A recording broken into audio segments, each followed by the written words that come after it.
Paul. Oh! Shamim Hossain পাটোয়ারির ব্যাটে 1 run, Nurul Hasan সোহানের ব্যাটে 5। Captain Liton Kumar দাসের ব্যাটেও প্রথম টি20 এই ম্যাচে 5 রান।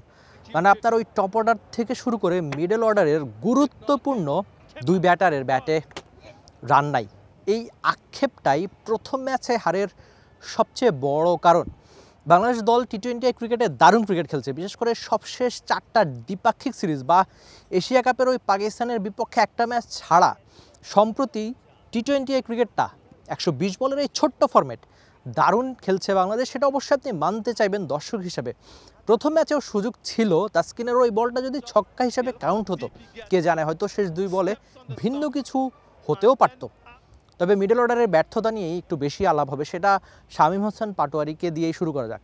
শামীম হোসেন পাটোয়ারি বা এই ধরনের ব্যাটাররা হচ্ছে স্লগার। তারা আসবেন, হয়তো 10-15টা বল খেলবেন, আপনাকে 200 স্ট্রাইক রেটে রান করে দেবেন, কিন্তু লম্বা সময় বা টপ অর্ডার যদি ব্যর্থ হয়ে যায় সেক্ষেত্রে শামীম হোসেন পাটোয়ারি কি ওই ধরে খেলার মতো ব্যাটার কিনা সেই প্রশ্নটাও থাকছে।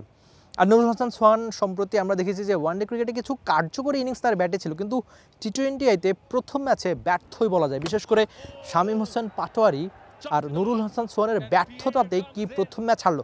যে উইকেটে, চট্টগ্রামের উইকেটে অনেক বেশি রান হয়, স্বয়ং লিটন কুমার দাসই আমাকে একবার বলেছিলেন যে এই উইকেটে একটা দল যদি অনেক বেশি খারাপ খেলে তাহলেও হয়তো 160-এর মতো রান করে।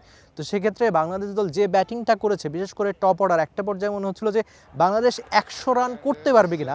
77 রানে যখন তাওহিদ হৃদয় সহ 6 ব্যাটার প্যাভিলিয়নে ফিরলেন তখন মনে হচ্ছিল যে 100 রানও করতে পারবে কিনা বাংলাদেশ।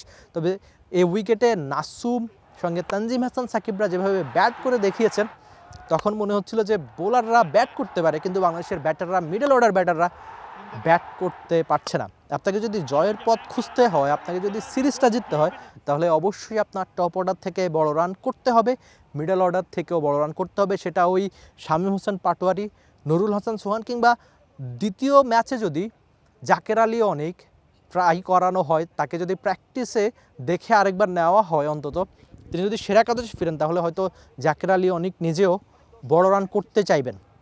তো এই যে আমরা বারবার বলি আমাদের মিডল অর্ডার ব্যাটাররা দিনের পর দিন রান পাচ্ছে না, কিন্তু আদতে তাদের সমস্যাটা কোথায়? আমরা দেখেছি যে ঘরোয়া ক্রিকেট বা বিপিএলে এই ব্যাটাররাই, এই শামীম হোসেন পাটোয়ারি, এই নুরুল হাসান সোহানরাই তাদের দলকে জেতান। আপনি ওই সিলেটের যদি ইনিংসের কথা মনে থাকে আপনার, যেখানে রংপুর রাইডার্সের হয়ে শেষ ওভারে যে ঝড়ো ইনিংসটা খেলেছিলেন বরিশালের বিপক্ষে, তো সব মিলিয়ে এই ব্যাটাররা বিপিএলে যে দারুণ ক্রিকেটটা খেলে থাকে, তারা যদি বাংলাদেশের জার্সিতে মিডল অর্ডারে রান করতে না পারেন তাহলে কিন্তু বাংলাদেশ জয়ের পথ খুঁজে পাবে না। তাই আপনি আশা করতে পারেন অন্তত দ্বিতীয় বা তৃতীয় ম্যাচে ধারাবাহিকভাবে শামীম হোসেন পাটোয়ারি, নুরুল হাসান সোহান, জাকের আলী অনিক যদি সেরা একাদশে সুযোগ পান অবশ্যই রান করবেন, বা রানে ফেরাটা বাংলাদেশ দলের জয়ের জন্যই রানে ফেরাটা দরকার।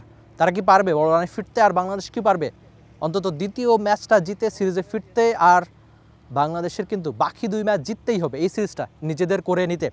Rifat Emel, T sports, Chittagong.